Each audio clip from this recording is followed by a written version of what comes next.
कामों के नवाही गांव अकबर गनों की बुनियादी मरकज़ सेहत का अमला गायब, मरीज परेशान। हमारे नुमाइंदा ज़हूर अहमद हंजरा की तफसील के मुताबिक गुजरांवाला की तहसील कामों के नवाही गांव अकबर गनों की के बुनियादी मरकज़ सेहत का अमला गायब, जिसकी वजह से मरीजों को शदीद मुश्किलात का सामना।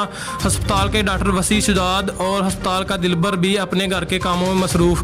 लोगों से पूछने पर मालूम हुआ कि गाँव अकबर गनों की के बुनियादी मरकज़ सेहत के डॉक्टर सुबह हाजिरी लगाने के बाद अपने घरों के कामों में मसरूफ़ हो जाते हैं। डॉक्टरों के घर जाने के बाद अस्पताल का अमला भी अस्पताल से रफू चक्कर हो जाता है और मरीज बेचारे ज़ीलो ख्वार होने पर मजबूर हैं। अवाम ने वज़ीर-ए-आला पंजाब और डिप्टी कमिश्नर गुजरांवाला सेल ख्वाजा साहब से मामलात का फौरी नोटिस लेने की दरख्वास्त की।